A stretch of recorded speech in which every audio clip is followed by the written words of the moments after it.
جگہ پر بہت اچھی طریقے سے ترجمانی کی اور بھی لوگوں نے کی کہ یہ ہمارا مذہبی مسئلہ ہے اور مذہبی مسئلے میں زیادہ عمل دخل حکومتوں کو نہیں کرنا چاہیے.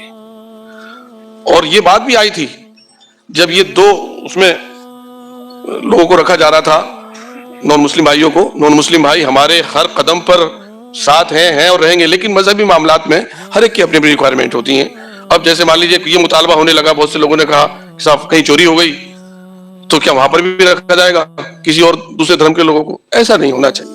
دیکھیے چوری چوری ہے، مسجد میں ہو یا مندر میں ہو. چور کا مذہب سے کوئی تعلق نہیں ہوتا، اس کا کاسٹ سے تعلق نہیں ہوتا، اپرادھ اپرادھی. اور جو ترقی یافتہ قومیں ہیں وہ اسی نظر سے دیکھتی ہیں. تو اب وقف کی چیزوں کو، اوقاف کو خاص طور پر صحیح لوگوں کے ہاتھ میں دینا اور ان کو متولی مقرر کر دینا، اگر جمعیت نے اس سلسلے میں پہل کی ہے تو یہ قابل مبارکباد ہے. ہماری پوری تائید اس کے ساتھ ہے انشاءاللہ. اور ہم جمعیت کے اوپر پوری ملت اعتماد کرتی ہے، پورا ملک اور ہندو مسلمان سب اس پر اعتماد کرتے ہیں، اور جمعیت نے ہمیشہ ملک کی رہبری اور ملک کی خدمت کا کام انجام دیا ہے. اللہ تعالیٰ اس کارواں کو منزل تک پہنچائے گا. اور تمام قابل مبارکباد ہیں جمعیت کے ذمہ داران اور خصوصاً صدر محترم. علیکم السلام ورحمۃ اللہ وبرکاتہ. چونکہ ہمارے پاس 10 منٹ سے بھی کم وقت ہے، اس لیے اس کے بعد جسٹس اقبال انصاری صاحب چیف جسٹس، سابق chief justice Patna high court سے درخواست کریں گے کہ صرف بہت مختصر وقت میں اظہار خیال فرمائیں. اس کے بعد عمران مسعود صاحب اور دوسرے ایم پیز اظہار خیال فرمائیں.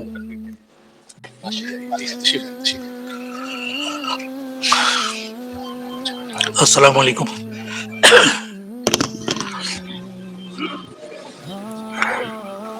بڑی ہوئی کہ جماعت علماء ہند متولی کے لیے کانفرنس کر رہے ہیں. مجھے نہیں معلوم اس سے پہلے یہاں کیا بولا گیا ہے، لیکن ضرور آپ لوگوں کو یہ بتایا گیا ہوگا کہ ابھی جو قانون بنا ہے اس میں متولیز کی کیا ذمہ داری ہے. میں کئی ایک فورم سے کنیکٹڈ ہوں جو وقت کو ڈیل کر رہے ہیں، اور جہاں تک مجھے معلوم ہے، صحیح غلط میں نہیں بول سکتا، کہ جہاں جہاں متولی ہیں وہاں پہ رجسٹریشن وغیرہ کا پرابلم زیادہ ہے. وہ نہیں کر رہے ہیں، کس لیے نہیں یہ ہمیں نہیں معلوم. ہم جب گورنمنٹ کے آمنے سامنے کھڑے ہوتے ہیں تو یا تو ہم گورنمنٹ سے لڑیں گے، یا گورنمنٹ سے نہیں سکے تو ہم عدالت کی طرف گھومیں گے.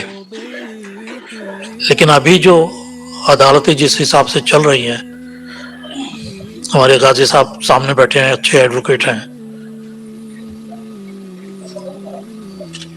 بڑا مشکل ہے بولنا کہ عدالت قانون کے مطابق چل رہا ہے.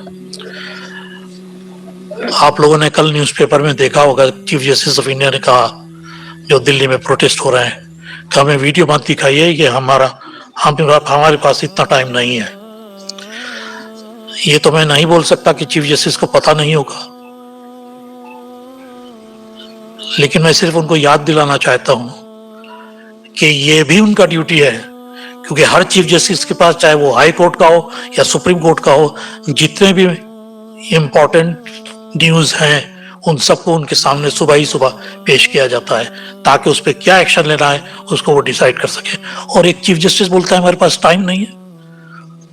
آپ کا ٹائم تو آپ کا نہیں ہے نا. جس دن چیف جسٹس کا آفس سنبھالا اس دن سے وہ آپ کا نہیں ہے، تو لوگوں کا ٹائم ہے.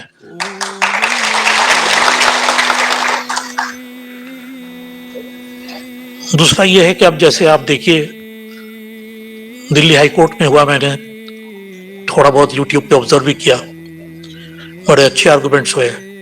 اب ایک PIL اور آ گیا ہے، اس میں یہ بولا جا رہا ہے کہ یہ ایجیٹیشن جو ہے یہ پولیٹیکلی موٹیویٹڈ ہے، اس کی فنڈنگ باہر سے ہو رہی ہے وغیرہ وغیرہ. اس کے لیے NIA کو ڈائریکشن دیا جائے انویسٹیگیشن کرنے کا. یہ کورٹ کا کام ہے، سرکار کس لیے ہے، ایجنسی کس کی ہے؟ اگر یہ پولیٹیکلی موٹیویٹڈ ہے، اگر اس کو فنڈنگ فورن سے آ رہی ہے، اس کو روکنا سرکار کی ذمہ داری ہے. اور نہیں پتا ہے تو پتہ لگانا NIA کے ذریعے سرکار کی ہے، کیونکہ سرکار NIA کو چلاتا ہے. ایک چیز جو ہم لوگ دیکھ رہے ہیں یہ نئی نہیں ہے، پہلے بھی ہوا ہے، لیکن اب کچھ زیادہ ہونے لگا ہے. جہاں بھی پبلک اور گورنمنٹ کا ڈسپیوٹ ہوتا ہے، अदालत सामने आ जाती है, वो उस सब्जेक्ट को हाईजैक कर लेती है। जैसे कि आपने देखा होगा इलेक्शन के SIR में कोर्ट ने अपने खुद ही मॉनिटर करना शुरू कर दिया और फिर जजमेंट भी दे दिया, और बल्कि जजमेंट देने से पहले जो है वो इलेक्शन जो है सही है ये भी बता, इलेक्शन हो भी गया। बस यही आखिरी बात मैं आपसे कहना चाहता हूं कि अभी जो हम देख रहे हैं उसमें यह है कि अदालत सामने, और क्योंकि अदालत सामने आ जाती है इसलिए लोग अब अदालत से तो लड़ नहीं सकते ना। सरकार से तो लड़ सकते हैं, अदालत से कैसे लड़ें? वो शेडो बॉक्सिंग हो जाता है। यही दो चार बातें जो मैंने सोचा कि बहुत जरूरी है, उसके साथ मैं अपना जो भी बोलना है उसको खत्म करता हूँ। शुक्रिया। बहुत शुक्रिया, जज़ाकुमुल्लाह खैर। अब इसके बाद ऑनरेबल मेंबर ऑफ पार्लियामेंट जनाब हारिस बिरेन साहब से दरखास्त है कि तशरीफ लाएं। अस्सलाम वालेकुम रहमतुल्लाहि व बरकातुहू। वक्त बहुत कम है हमारे, तो आज तो वैसे पार्लियामेंट में तो क्या क्या चल रहा है आपको तो पता है। 10 बजे का एक आंदोलन इंडिया ब्लॉक का, उसके बाद आज कोर्ट में तो हमारा सिटीजनशिप अमेंडमेंट एक्ट का तो केस आज कोर्ट में आ रहे। मगर ये मीटिंग इतना बड़ा वाला, इतना इंपॉर्टेंट वाला एक मीटिंग है क्योंकि आपको पता है अब ये चुनौती वाला टाइम है, बड़ा चैलेंजिंग टाइम से कम्युनिटी को। एक तो हमारे खिलाफ वाला कानून, टारगेटेड लेजिस्लेशंस लेकर आते हैं पार्लियामेंट में, वो तो हम फाइट कर रहे हैं, हम अदालत में भी फाइट कर रहे हैं। मगर विद इन द कम्युनिटी में भी हमारे को तो ऐसे वाला प्रॉब्लम्स आते रहते हैं। तो जो विद इन द कम्युनिटी में जो प्रॉब्लम्स आते रहते हैं, पर्टिकुलरली वक्फ और मुतवली के वो हिसाब से वो जो प्रॉब्लम्स आते हैं वो प्रॉब्लम सॉर्ट आउट करने के लिए ऐसे वाले मीटिंग्स, जमीयत ने ऐसे वाले मीटिंग्स जो करते हैं वो कम्युनिटी के लिए बहुत बहुत हेल्प हो सकते हैं। वो इसीलिए सारा विश इसमें करते हुए मैं अपना भाषण खत्म करते हैं। अस्सलाम वालेकुम रहमतुल्लाह। मैं Abdul Wahab MP Rajya Sabha from Kerala. Bismillahirrahmanirrahim. Assalamu alaikum warahmatullahi ta'ala wabarakatuh. I am happy that this meeting is called. According to our public people, me also belongs to you. I got also one waqf property and I am running on that one, and only one waqf property giving what you call some money every year to waqf board is nearby me only. But what it means is public is watching. Mutawalli should be very careful about their duties. Maximum it should not go to any other hands. So I request you, what we are doing in our place, in my this one, government is getting so many qanuns. Government will come again, maybe more ways. But we have to do our duty in keeping our, what you call, everything is seen by Allah Ta'ala. So please do justice for our job. Thank you very much. Thank you so much for coming here. अब इसके बाद honourable member of parliament जनाब इमरान मसूद साहब से दरखास्त है, please. अस्सलाम वालेकुम।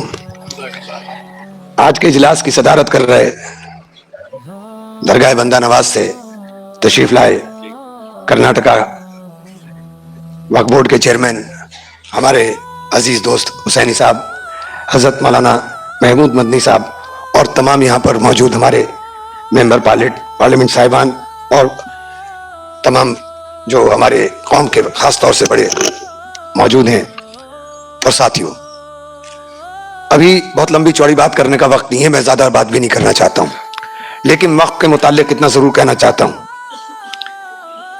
कि जो मंशा सरकार की है वो हमारी प्रॉपर्टीज को हथियाने की या खुर्द-बुर्द करने की है। बहुत सारी डिटेल में नहीं जाना चाहता, चूंकि हमने इस लड़ाई को कमेटी के अंदर लड़ा और बहुत सारे ऐसे क्लॉजेस को हमने बचाने का भी काम कर लिया जिनसे इमीडिएट नुकसान बहुत ज्यादा होता।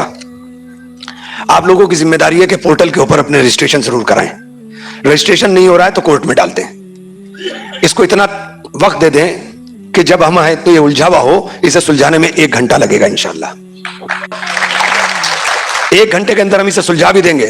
हमारी बात को अदरवाइज लिया जाता है, लेकिन हम बहुत सोच समझ करके कह रहा हूं कि ये वक्त को हम बर्बाद नहीं होने देंगे, क्योंकि जब ये वक्त का चल रहा था मैंने तभी कहा था कि निशाना कहीं और निगाहें कहीं हैं। निशाना हम पर लग रहा है लेकिन निगाहें हिंदुस्तान के उन तमाम बड़े मंदिरों के ऊपर हैं जिनके पास अकूत संपत्ति है, और ये राम मंदिर के बाद इनकी मंशा आपके सामने जाहिर हो गई। अल्लाह ताला बहुत बड़ा है, तमाम चीजों से खुद पर्दा हटाने का काम करता है। अब ये पर्दा लोगों की आंखों से हट रहा है। एक बात आपसे भी कहना चाहता हूं कि हिंदुस्तान के अंदर रहने वाले मुसलमान के लिए सेक्युलर होना जरूरी नहीं है, मजबूरी भी है। आपको सेक्युलर होना ही पड़ेगा। अगर आप सेक्युलर नहीं होंगे तो इस जमहूरी निजाम के अंदर हमारा कुछ उठने वाला नहीं है। यह जरूरी नहीं है कि एक दाढ़ी टोपी वाला आपकी बेहतर बात करेगा और एक बिना दाढ़ी टोपी वाला और बिना हमारे मजहब से ताल्लुक रखने वाला हमारी बात नहीं करेगा। हो सकता है कि हरिंदर मलिक की आवाज में उतना दम हो जो दम एक दाढ़ी टोपी वाले की आवाज में ना हो।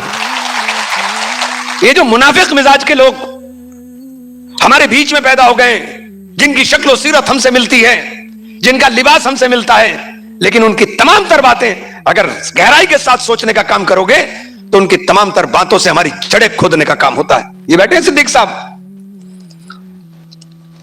वेस्ट बंगाल से, वहां का एक जाहिल आदमी खड़ा हो गया कि मैं मस्जिद बनाऊंगा, और मैंने उसी दिन कहा था कि भाजपा का एजेंट है कि मस्जिद बनाने के नाम पर चंदा इकट्ठा हो रहा है, उसका नाम आ रहा है। खत्म कर रहा हूं, 2 मिनट, कोई नहीं, 1 मिनट में खत्म कर दिया मैंने। और मैंने उसी दिन कहा था कि ये भाजपा का आदमी है और ये एजेंट बन करके आ रहा है, और नतीजा आपके सामने बता देंगे। मिनिस्टर भी थे वहां पर, वो दोनों सीट से चुनाव जीता, उसे मुसलमानों ने नहीं जिताया। लेकिन कुछ हमारे जज्बाती लोग आ जाते हैं जज्बात में। आपके जज्बात से काम नहीं चलेगा, अब अक्ल से काम चलेगा। हजरत मौलाना महमूद मदनी साहब बैठे हुए हैं, जो लड़ाई जमीयत ने लड़ी, जो जंग आजादी के अंदर जमीयत का काम रहा। मैं एक गुजारिश जरूर करना चाहूंगा हजरत मौलाना महमूद मदनी साहब से कि जंग आजादी की लड़ाई के अंदर शहादत पाने वाले उन तमाम तर उलेमा इकराम और उन तमाम तर खास तौर से मुसलमान लोगों के नाम और उनके काम जितने ज्यादा से ज्यादा हम लोगों को अपने बीच में देने का काम कर सके, जिससे आने वाली नस्लों को पता रह चुके हमारा इतिहास बदलना चाहते हैं। ये आपकी जिम्मेदारी अगर आपने उठाई तो यकीनी तौर पर, क्योंकि बात बहुत करना चाहता था, वक्त है नहीं, तो आप तमाम साहिबान का बहुत बहुत शुक्रिया साथियों। आप सभी हजरात का बहुत शुक्रिया।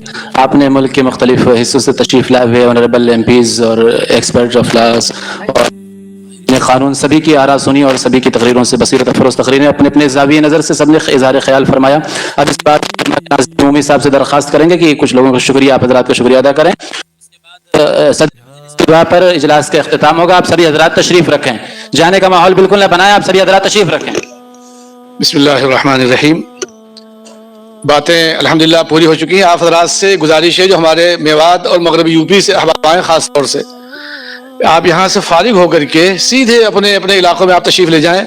दिल्ली में कहीं दाएं बाएं इस वक्त तफरीक का मिजाज न बनाएं। उम्मीद की इंशाअल्लाह इसका ख्याल फरमाएंगे। मैं शुक्रगुजार हूँ हजरत मौलाना मोहम्मद याहिया करीमी साहब, नाज़िम आला जमीयत उलमा हरियाणा हिमाचल पंजाब, कारी मोहम्मद यामीन साहब, नाज़िम आला जमीयत उलमा मगरबी उत्तर प्रदेश, मौलाना मोहम्मद कासिम नूरी साहब, सदर जमीयत उलमा सूबे दिल्ली, मौलाना अब्दुल सुबहान साहब, सेक्रेटरी जमीयत उलमा दिल्ली, मुफ्ती बिन यामीन साहब, नायब सदर जमीयत उलमा उत्तर प्रदेश, मौलाना हुसैन अहमद मदनी, सेक्रेटरी जमीयत उलमा उत्तर प्रदेश, मास्टर कासिम साहब महू, नायब सदर जमीयत उलमा हरियाणा हिमाचल पंजाब, कारी अब्दुल समी साहब, जनरल सेक्रेटरी दीनी तालीम बोर्ड दिल्ली, हाफिज मोहम्मद यूसुफ साहब, नाज़िम तंजीम जमीयत उलमा दिल्ली, मौलाना आफ्ताब आलम, नाज़िम आला जमीयत उलमा सूबे दिल्ली। इसी तरह से अमीन कागजी साहब MLA राजस्थान, मैं उनका भी शुक्रिया अदा करता हूँ। शमीम अहमद खान साहब जो बम्बई महाराष्ट्र से, अशरफ शानू पठान साहब और मर्जिया शानू पठान साहिबा, आप सब हजरात का दिल की गहराइयों से मैं शुक्रगुजार हूँ। और गुजारिश है आज की इस मजलिस के सदर मोहतरम से कि वो दुआ करा करके इजलास को की तकमील फरमाएं। आप हजरात से फिर मेरी गुजारिश है कि दिल्ली में दाएं बाएं कहीं तशरीफ न ले जाएं, प्रोग्राम से फारिग होकर के सीधे अपने अपने अपने घरों को तशरीफ ले जाइए। जज़ाकल्लाह। और खाने का पैकेट की शक्ल में तीनों गेट पर रखा हुआ है, वो आपकी खिदमत में पेश किया जाएगा, आप उससे लेते जाएंगे। जज़ाकल्लाह। अस्सलामु अलैकुम रहमतुल्लाहि व बरकातुहू। हजरत सदर मोहतरम से गुजारिश है दुआ करा दें। जी ठीक। रब्बना आतिना फिद दुनिया हसनतन व फिल